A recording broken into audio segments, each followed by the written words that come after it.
ద్వితీయోపదేశకాండము 26వ అధ్యాయము. నీ దేవుడైన యెహోవా నీకు స్వాస్థ్యముగా ఇచ్చుచున్న దేశమునకు నీవు వచ్చి దాని స్వాధీనపరచుకొని దానిలో నివసించునప్పుడు, నీ దేవుడైన యెహోవా నీకిచ్చుచున్న నీ భూమిలో నుండి నీవు కూర్చుకొను భూఫలములన్నిటిలోనూ ప్రథమ ఫలములను తీసుకొని గంపలో ఉంచి, నీ దేవుడైన యెహోవా తన నామమునకు మందిరమును ఏర్పరచుకొను స్థలమునకు వెళ్ళి ఆ దినములలో నుండి యాజకుని యొద్దకు పోయి, యెహోవా మన పితరులకిచ్చెదనని ప్రమాణము చేసిన దేశమునకు నేను వచ్చియున్న సంగతి నేడు నీ దేవుడైన యెహోవా సన్నిధిని ఒప్పుకొనుచున్నానని అతనితో చెప్పవలెను. యాజకుడు ఆ గంపను నీ చేతిలో నుండి తీసుకొని నీ దేవుడైన యెహోవా బలిపీఠము ఎదుట ఉంచగా, నీవు, నా తండ్రి నశించుచున్న అరామీ దేశస్థుడు, అతడు ఐగుప్తునకు వెళ్ళెను, కొద్దిమందితో అక్కడికి పోయి పరవాసి అయి గొప్పదియు బలమైనదియు విస్తారమైనదియు అగు జనమాయెను. ఐగుప్తీయులు మనలను హింసపెట్టి మనలను బాధపరచి మనమీద కఠినదాస్యము మోపగా, మనము మన పితరుల దేవుడైన యెహోవాకు మొరపెట్టినప్పుడు యెహోవా మన మొరను విని మన బాధను ప్రయాసమును మనకు కలిగిన హింసను చూచెను.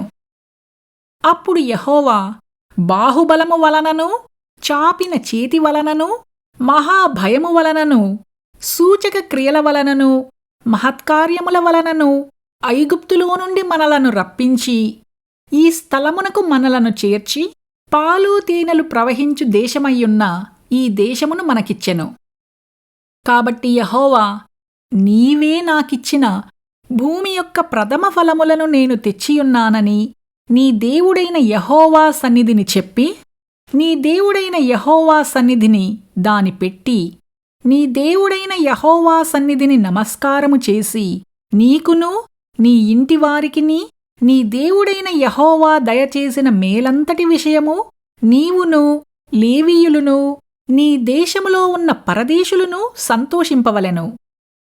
10వ భాగమిచ్చు సంవత్సరమున అనగా 3వ సంవత్సరమున నీ వచ్చుబడిలో 10వ వంతును చెల్లించి, అది లేవీయులకును పరదేశులకును తండ్రి లేని వారికిని విధవరాండ్రకును ఇయ్యవలెను.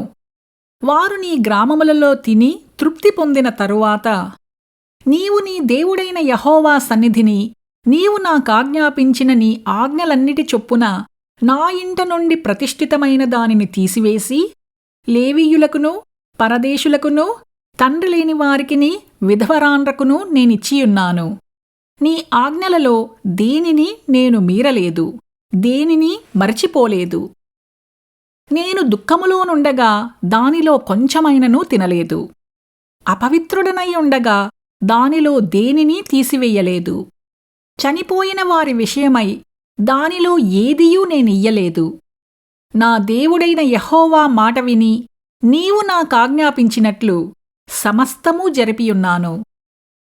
నీ పరిశుద్ధాలయమగు ఆకాశములో నుండి చూచి నీ జనులైన ఇశ్రాయేలీయులను పాలు తేనెలు ప్రవహించు దేశము అని నీవు మా పితరులతో ప్రమాణము చేసినట్లు మాకిచ్చియున్న దేశమును ఆశీర్వదింపుమని చెప్పవలెను. ఈ కట్టడలను విధులను గైకొనుమని నీ దేవుడైన యెహోవా నీకాజ్ఞాపించియున్నాడు కనుక నీవు నీ పూర్ణ హృదయముతోనూ నీ పూర్ణాత్మతోనూ వాటిననుసరించి నడుచుకొనవలెను.